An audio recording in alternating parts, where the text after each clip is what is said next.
And now another episode of Donny Boast Friday Football Flash with your host, Donny Boast. Ladies and gentlemen, it is week 6 in the NFL, and I don't know what else to say other than it has begun. With the San Diego Superchargers victory, who knew they had it in them? And Denver just bubbled it away. They had a shot to win it at the end of the game, but of course they didn't, because why would they? It is the NFL, ladies and gentlemen. It is the NFL, everybody. Get your fantasy football teams in order and get all your hubbubaloo going, because nobody else cares except what's happening. We're going to review the quarterbacks today just to go over each team and explain why one team is worse than the other. Of course, we start in New England. They have Tom Brady. There's nothing left to be said there. The Buffalo Bills are 3-2 heading into week 6. I don't know what to say about them. Tyrod Taylor is apparently alive and well, but what's more important is that Rex Ryan has got the defense finally firing on all cylinders. The Miami Dolphins are still in the league, and so are the New York Football Jets. Pathetic teams, pathetic quarterbacks, Ryan Tannehill, and of course, Mr. Harvard, or whoever he is, I can't even remember his name, he's ugly. Going into Pittsburgh, it's Big Ben, and you know what he can bring, and the rest of the team is pretty darn good too. They're 4-1. Baltimore's 3-2 with Joe Flacco, and the Bungles are next at 2-3. They have Dandy Andy Dalton. He's not good, and neither are the Bungles. The Cleveland Browns are 0-5. The Houston Texans are at the top of their division. That's the AFC South. They're 3-2. I don't know what else to say except that they're still alive, but they shouldn't be. They are a terrible team. They will make the playoffs, and when they do, if they get a home game in the first round, you should do everything to bet against them. The Indianapolis Colts have Andrew Luck, and they're blowing it. The Tennessee Titans, they are okay. They have Marcus Mariota. It's a fringe team. We don't know what they're going to do. We don't know when they're going to do it, and they probably never will. Jacksonville, there's a team that we thought they were going to do something. Blake Bortles did not mature. Blake Bortles is the perfect example of a quarterback who might have looked good at one moment and didn't look good the next. And all of a sudden, Blake Bortles is just garbage. He's just garbage. We now move to the AFC West, where the Oakland Raiders and Derek Carr are proving that a quarterback can make all the difference at 4-1. It's the first time they've been 4-1 in about half a century, folks. It is very exciting what's going on in Oakland. Let's see if their defense can hold when they need to. Denver, speaking of defense, they can do it, but the offense was proven to be lazy and weak against San Diego.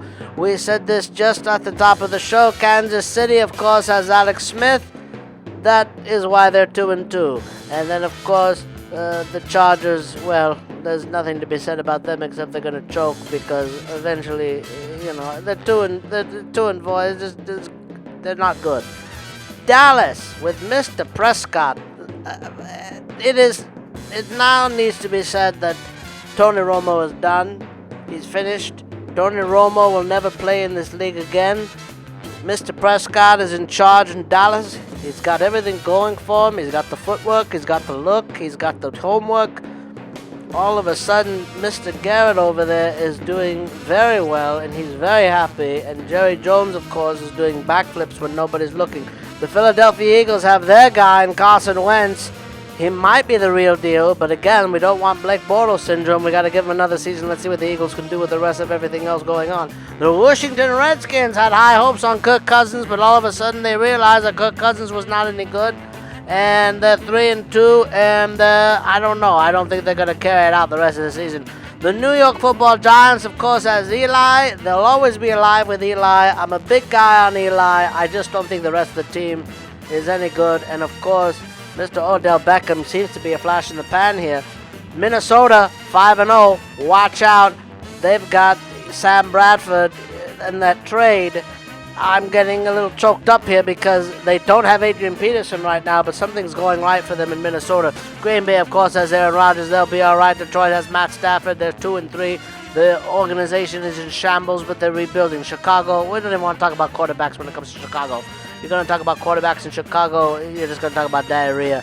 Here comes the Atlanta Falcons, Matt Ryan, Boston College. He's a stud. He's been a stud for many years.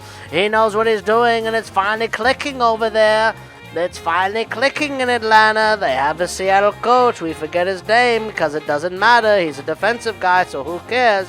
Moving on to Tampa Bay. Don't even get me started. They're terrible. Winston's awful. Drew Brees is the exception to the rule in Colts quarterback situations. They've been really bad for a long time. That whole debacle with the injuries and all that with the bounty. New Orleans, it's a very sad case what's goes on over there. The bounty gate really killed them. They're still suffering from that. Carolina and Cam Newton, without him they're 1-4. With him they're 1-4.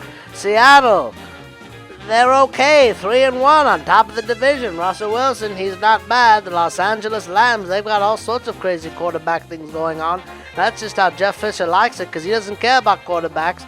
He's an old school coach. He thinks the quarterback is just another excuse for people to wear pantyhose. In Arizona, they have Carson Plummer, and he's done nothing. He does nothing, and he's done nothing. They're old, they're crappy, and we don't even need to discuss the Santa Clara Yorks when it comes to quarterbacks. Because if there's anybody who knows, don't even get me started on that. It is just, now Colin Kaepernick's coming in. That is the news of the week. And it won't matter because they'll go into Buffalo and lose. Jacksonville and Chicago, who wants to watch that? Los Angeles and Detroit, who cares? Cleveland and Tennessee, who cares? It just gets worse and worse. Pittsburgh getting 7 into Miami. I don't even know what to say. Miami's terrible. The Bungles at New England. The New England's favored by almost 10 points. And then the Carolina and New Orleans. And Carolina's 1-4, but still favored by a field goal. The NFL is topsy-turvy. Baltimore at New York. It's just, I can't even say anything good about any of these games except maybe Kansas City and Oakland. Kansas City minus 1.5. You got to take Oakland in this game. How is Kansas City favored coming into Oakland? That's a mistake. Dallas at Green Bay. That'll be a good game. Green Bay minus 4. I like Dallas to cover. They're hot right now. There's not much else to say. Atlanta at Seattle. That's pretty nice. Seattle's favored by 7. I like Atlanta to cover. They're hot right now too. Indianapolis at Houston. Forget them. There's nothing else. The Jets at Arizona. Good Lord, everybody. The Arizona's favored by 7. I like the Jets to cover because I don't think Arizona's that good. That is it. We'll see you next time.